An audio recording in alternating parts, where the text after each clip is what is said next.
noches, les saluda el doctor Rolando Mesa Rodríguez.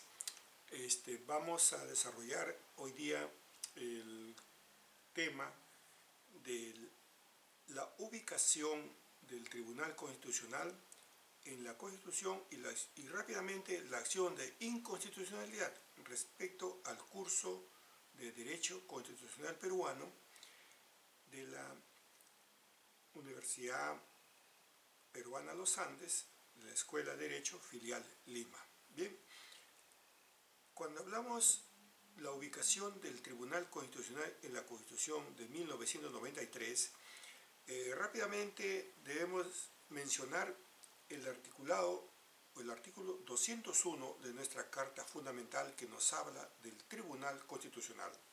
Bien, el Tribunal Constitucional nos dice que es el órgano de control de la Constitución. Claro, es autónomo e independiente. ¿Por qué es autónomo el Tribunal Constitucional? Porque la propia Constitución política del Estado le otorga esa autonomía. Es más, porque existe, no hay interferencia como institución de terceros o intromisión por parte de otro Estado, porque sabemos que nuestro país está estructurado en tres estados: por el poder judicial, poder ejecutivo y poder legislativo. Es más, también existen otros organismos autónomos. ¿Y por qué le hace autonomía la Constitución al Tribunal Constitucional? Porque justamente es un ente que no debe tener intromisiones para poder tener a su cargo el control y la correcta interpretación de la Constitución, ¿no? ¿Por qué hablamos también que el Tribunal Constitucional es independiente? Pues es independiente el Tribunal Constitucional porque al tomar sus decisiones por parte de sus jueces constitucionales tampoco actúan con la independencia debida, no tienen una intromisión, no hay injerencia ni mandato, no están subordinados más que a su propia decisión, a sus propios conocimientos para poder inferir y deducir cuál es la correcta interpretación de la Constitución cuando vean en última instancia las acciones de garantía o la acción de inconstitucionalidad. ¿Bien? Estos miembros, el Tribunal Constitucional se compone de 7 miembros que son elegidos por 5 años, a diferencia de la Constitución de 1979, que eran 9, ¿no? Entonces, para ser miembros del Tribunal Constitucional se exigen los mismos requisitos que para ser vocal de la Corte Suprema. Los requisitos son los mismos, ¿no? Los miembros del Tribunal Constitucional también gozan de la misma inmunidad y de las mismas prerrogativas de los congresistas. Es decir, no pueden ser retenidos en cualquier momento, no pueden ser, tienen que también someterse a los requisitos que exige la misma Constitución Política del Estado para el tratamiento cuando cometiesen algún acto que vaya contrario o son sometidos a un fuero especial, a un tratamiento especial de conformidad al artículo 99 de la Constitución Política del Estado. Entonces, por tanto, les alcanzan las mismas incompatibilidades. No hay reelección inmediata. La diferencia está que ellos no pueden ser reelectos inmediatamente. Tienen que esperar un periodo para volver a postular si es que quieren ser reelectos al Tribunal Constitucional. Ahora, el Tribunal Constitucional y el orden jurídico en el Perú, pues existen 2 elementos que caracterizan al orden jurídico en el Perú. El primer elemento al orden jurídico peruano es que se pertenece a la familia romano-germánica o romano-civil, como es dominado en el derecho comparado. Nosotros tenemos mucha base del derecho romano, derecho germánico, y para hacer un paréntesis rápidamente, el derecho germánico también tuvo mucho del derecho romano. Lo que pasa es que con el tiempo lo fue adecuando y lo fue perfeccionando, pero teniendo como base el derecho romano. Nosotros también tenemos como base el derecho romano. Entonces, teniendo como base estos derechos, se concibe pues que la legislación es una fuente predominante del derecho, claro, seguida por la jurisprudencia, la costumbre, la doctrina y la declaración de voluntad, que es importante también en estos tipos de hechos jurídicos. Esta última, cuando hablamos de la declaración de voluntad, esta pues viene a producir normas obligatorias para quienes las acuerdan. Eso estamos hablando de los contratos. En la vida moderna, por eso se dice que se tiene que los contratos, las concesiones, etcétera, la declaración de voluntad es tan importante porque cuando exteriorizan esa manifestación de voluntad y ambas partes se ponen de acuerdo, entonces llamaremos, por ejemplo, un contrato, y ese contrato tiene fuerza de ley. Está inclusive protegida por la Constitución Política del Estado, la libertad de contratar.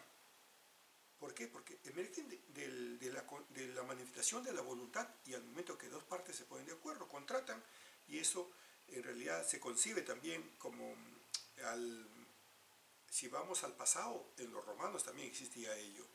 Bien, el otro elemento que caracteriza el orden jurídico en nuestro país también tenemos las particularidades de organización que ha desarrollado en el Perú por su historia jurídica, que son propias, pues distintas dentro del conjunto de estados que pertenecen a esta familia. Todas las organizaciones que se han desarrollado en nuestro país durante la historia del Estado peruano, desde el inicio de la República, mucho más antes también, cuando teníamos el derecho indiano en la época de la colonia, estábamos sometidos pues a este tipo, pero también tiene como base el derecho romano, ¿no? En cuanto a las particularidades de nuestro país, se relacionan pues en la forma como se organiza la legislación. La legislación está debidamente organizada, normada, jerárquicamente también, en base a la relación y jerarquía de las leyes.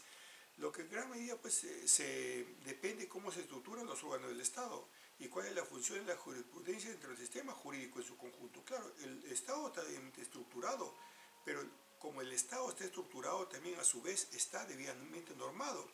Y a su vez la jurisprudencia también tiene bastante injerencia en las decisiones jurisdiccionales por parte de los jueces e inclusive jueces constitucionales que toman en cuenta jurisprudencias vinculantes. Entonces, por eso se dice que la jurisprudencia tiene mucha injerencia dentro del sistema jurídico peruano. En cuanto a los niveles normativos dentro del orden jurídico, hay niveles normativos. En su jurisprudencia, por ejemplo, el tribunal ha reconocido distintas fuentes de derecho, nos habla de aplicaciones, pero lo que reconoce tácitamente pues, es la legislación entendida como el conjunto de normas escritas, ¿no?, de carácter general que emiten los órganos del Estado en el ejercicio de sus atribuciones normativas. Claro, los Estados son los que legislan. El Estado es el que emite o emana las normas escritas. No hay entidades particulares para que toda la sociedad respete, para que toda la sociedad esté normada. No, el Estado es el único órgano que ejerce sus atribuciones normativas, como vuelvo a repetir. Dentro de ellas, por ejemplo, está la legislación. Cuando hablamos de legislación, la normatividad es sistemática del orden jurídico. ¿Por qué es sistemática? Porque hay un sistema de orden jurídico que está estructurado en todas las instituciones, ¿no? Descansa pues en los siguientes principios: la coherencia normativa y el principio de la jerarquía de normas. Cuando hablamos la subdivisión, que es el principio de la coherencia normativa que difiere de la legislación, debemos entender como las normas de cada uno de los niveles jerárquicos, ¿no?, esas normas como coherentes entre sí, buscando pues la interpretación en forma armónica y que no exista contradicción. Por eso hablamos coherencia normativa. Si existiese, por ejemplo, dos posibilidades de interpretación dentro de la coherencia normativa, una armónica y otra contradictoria, se opta por la armónica, claro, por la que no va a generar problemas posteriores. La otra consecuencia es que las normas inferiores no deben contradecir a las normas superiores. Y si existiese esa incompatibilidad, entonces prima la norma superior. Es el principio. La norma de mayor jerarquía es la que prima ante la norma inferior. Y cuando hablamos del principio de la jerarquía y las normas, ¿no?, nos estamos refiriendo, idealmente nos estamos viendo una pirámide Kelsen, por ejemplo, teniendo como base, que se ha estudiado. Pero hay normas superior y normas inferiores, ¿no? Ahí se ve el rango, de tal manera que las normas superiores siempre van a condicionar tanto en su misión como en su contenido. Claro, debido a que hay jerarquía, siendo que la norma inferior respeta a la superior. Ese es el principio de jerarquía y la norma. ¿Y cuáles son los principios aplicables que determinan la ubicación de la norma? El orden jurídico en nuestro país está jerarquizado, ya habíamos hablado, pero esto se produce a partir de ciertos principios que dan sentido, ¿no? Y relacionan a las diferentes normas entre sí. Por eso en una sentencia, por ejemplo, del Tribunal Constitucional sobre este tema, en la jurisprudencia de dicho tribunal se puede contener los siguientes principios que son mayormente de relevancia. Uno de los principios que se contiene es el principio de constitucionalidad, donde las normas constitucionales posean pues primacía sobre cualquier otra del sistema. Y si éstas se oponen, se preferirá aplicar la primera. Estamos hablando del principio de constitucionalidad. Primero, priman las normas constitucionales sobre las normas inferiores cuando hay interferencias, cuando hay discrepancias entre ellos. El principio de legalidad, otro principio importante también dentro de su sentencia que siempre aplica el Tribunal Constitucional. Cuando hablamos del principio de legalidad, pues es una regla que exige sometimiento a la ley, ¿no? A la ley, a la norma, de similar jerarquía. Tal supremacía está contenida en el artículo 51 de la Constitución Política del Estado, que dispone pues que después del texto fundamental, ¿no?, la ley prevalece sobre toda norma de inferior jerarquía. Hay jerárquicamente niveles de respeto a las normas. El principio de subordinación subsidiaria, otro principio también que aplica el tribunal en sus sentencias. Aquí se establece la subordinación prelativa después de la ley y contiene los decretos, las resoluciones, las normas de interés de parte. El otro principio siguiente es el principio de jerarquía funcional en el órgano administrativo. Ese principio de jerarquía funcional en el órgano administrativo es que a falta de una asignación específica de competencia, ¿no?, prima la norma producida por el funcionario. ¿Está claro? Que a falta de una asignación específica de competencia, es decir, no hay una asignación debidamente para esa competencia, entonces prima esa norma que ha dado el funcionario, u órgano funcional de rango superior. Un órgano de rango inferior no tiene una asignación específica de competencia, pero sí lo puede disponer la norma de rango superior, ¿no? Entonces se aplica preferentemente al interior de un organismo público. Eso es cuando sucede en los organismos públicos este tipo de problemas. Si no existe competencia asignada y dos órganos administrativos emiten disposición sobre un tema, primará pues la norma que emite el órgano de mayor jerarquía. Es lógico, igual también, teniendo en cuenta el artículo 118, inciso 8 de la Constitución Política vigente. ¿Y cuáles son algunos criterios de interpretación constitucional? Hemos tratado para que se tenga en cuenta los más principales, porque hay varios criterios en la interpretación. Cuando hablamos de la interpretación de la ley de conformidad con la Constitución, es aquella que adecua, pues, armoniza la ley a la Constitución, y su efecto es conservar la validez de la ley, porque si no se declarará inconstitucional. Uno de los primeros criterios que adopta el Tribunal Constitucional en sus sentencias es: el tribunal precisa que no solo gozan de inmodificabilidad las cláusulas que compongan el contrato ley, ¿ah?, cuando así se acuerde. Entonces, ello es producto de la interpretación de los dos párrafos del artículo 62 de la Constitución Política vigente, que no pueden ser modificados por leyes u otras disposiciones de cualquier clase. Y referimos pues un expediente 005 del año 2003 de acción de inconstitucionalidad del Tribunal Constitucional del 3 de octubre del 2003. Los contratos son válidos y es ley entre las partes. Eso es lo más claro. El tribunal pues también ha señalado que uno de los derechos procesales más relevantes, ¿no?, es el derecho de defensa también. Es otro de los derechos importantísimos, reconocido en el inciso 14 del artículo 139 de la Constitución Política que estamos hablando.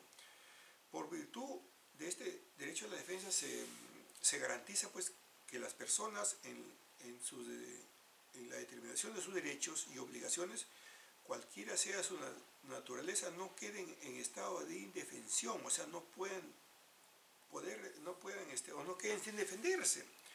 Es importantísimo este derecho a la defensa, que el tribunal siempre lo tiene en cuenta en sus reiteradas sentencias. Y como señala el artículo 139, su numeral 14, ¿no?, de la Constitución, no solo se trata de un derecho subjetivo, el derecho a la defensa, sino también de un principio constitucional que informa la actividad jurisdiccional del Estado. Miren, a la vez que constituye uno de los elementos básicos del modelo constitucional de proceso previsto por norma fundamental. El derecho a la defensa es un principio constitucional. Por eso, al ser un principio general, el derecho a la defensa se aplica a toda actuación en la cual la persona necesita defensa, por más mínimo que fuese, por lo que es aplicable desde los primeros momentos de la investigación policial del derecho a la defensa. Se debe tener en cuenta esos aspectos. El otro criterio que se adopta también el tribunal es de la interpretación del principio no bis in idem, que el derecho de toda persona a no ser sancionado por un mismo hecho o el de no ser procesado dos veces constituye pues un contenido implícito del derecho al debido proceso establecido en el artículo 139, inciso o numeral 3 de la Constitución. Este principio ya procesalmente se encuentra contemplado también en el artículo 14, numeral 7 del Pacto Internacional de Derechos Civiles y Políticos. Aquí se declara que nadie podrá ser juzgado ni sancionado por un delito por la cual ya ha sido condenado, ¿no?, o absuelto por una sentencia firme de acuerdo a ley y el procedimiento penal de cada país, ¿no? En el artículo 8 de la Convención Americana, según el cual el inculpado no dice absuelto por una sentencia firme, no podrá ser sometido pues a nuevo juicio por los mismos hechos. En realidad es un principio universal bastante aplicado y últimamente es muy fuerte en todos los estados su aplicación, porque es correcto pues a una persona, sería ilógico que se le absuelva, quede consentida y ejecutoriado y nuevamente se reabre el caso supuesto para poderlo volver a investigar de nuevo. Es un principio muy importante. En cuanto a la jurisdicción supranacional y las condiciones que debe existir para esta jurisdicción supranacional, el artículo 205 de la Constitución peruana vigente dice que agotada la jurisdicción interna, quien se considere lesionado en los derechos que la Constitución reconoce, puede recurrir pues a los tribunales u organismos internacionales constituidos según tratados o convenios de los que Perú es parte. Bien, aquí el Perú también tiene obligaciones internacionales, tiene de conformidad pues con la Convención Americana de Derechos Humanos, y es así que el Perú ratificó esta Convención Americana de conformidad con el artículo 82 de la Convención, ¿no? La Organización de los Estados Americanos también establece que la Comisión Interamericana de Derechos Humanos es un órgano principal de dicha organización, siendo su propósito promover la observancia y defensa de los derechos humanos y actuar como órgano de consulta de la organización. Entonces son jurisdicciones internacionales que nuestro país también se encuentra adscrito y por lo tanto las partes cuando consideren agotada la jurisdicción interna pueden acudir en caso de derechos humanos o derechos fundamentales debidamente violados. Y rápidamente trataremos la acción de inconstitucionalidad. Para interponer pues la acción de inconstitucionalidad contra aquellas normas que tienen carácter o rango de ley, ¿no?, que contraviene lo estipulado en la Constitución por forma o por el fondo, es necesario poseer facultades constitucionales. Entonces, los facultados para interponer la acción de inconstitucionalidad son el presidente de la República, el fiscal de la Nación, el defensor del pueblo, el 25% del número legal de congresistas y 5.000 ciudadanos con firmas debidamente comprobadas. ¿Ven? O sea, cualquiera no es que pueda interponer la acción de inconstitucionalidad, también está debidamente reglamentada en nuestra Constitución Política del Estado.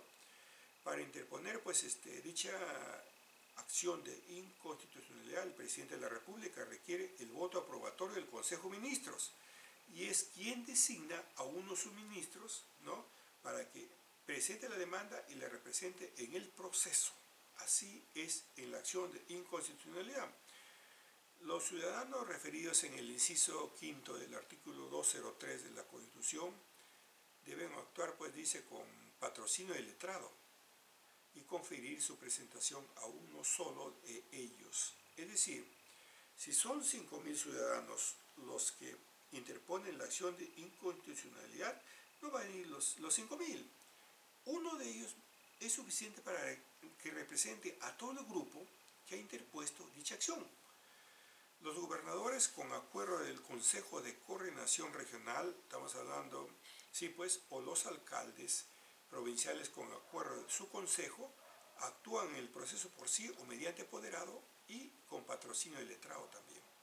Ojo, la norma declarada inconstitucional por la sentencia pierde efecto al día siguiente de que ésta se publique en el Diario Oficial del Peruano.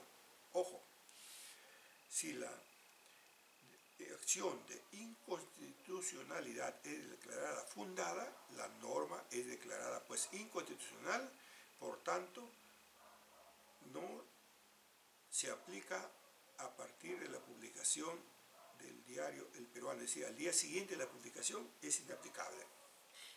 Una sentencia también adquiere fuerza de ley, es debido a que el principio positivista parte de que una ley solo puede ser derogada por otra ley.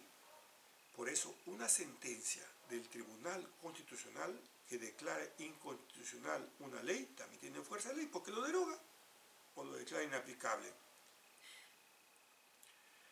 Bien, entonces las facultades para acción de inconstitucionalidad dijimos que era el presidente de la República, el fiscal de la Nación, el defensor del pueblo, 25% del número legal de congresistas o 5.000 ciudadanos con firmas debidamente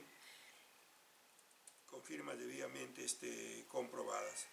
Bien, por ahora hemos terminado pues este importante tema de la ubicación del Tribunal Constitucional y hemos tratado también en síntesis la acción de inconstitucionalidad, que son temas importantes en el proceso del derecho constitucional peruano.